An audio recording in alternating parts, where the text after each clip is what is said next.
Итак, побеждает дорожка время 16,1, 16,8, дорожка Б. Да, действительно, по снегу победники едут быстрее, но побороть физику им гораздо сложнее. Итак, на дорожке А снова наш постоянный участник, пилот черного финика. На дорожке Б, да, действительно, хочу сделать комплимент пилоту этого автомобиля.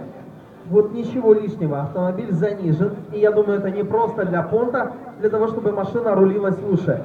Посмотрите на эти диски и на тормоза. Все по классике, тормоза Brembo, диски ОЗ. Именно так нужно заряжать немецкие автомобили.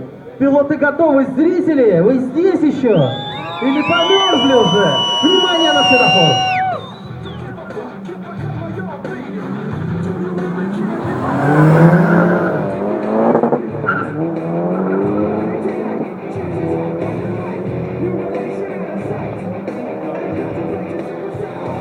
Мне почему-то кажется, что этот Volkswagen очень неплохо показывает результаты на рулоне. Итак, время 14 секунд у Volkswagen.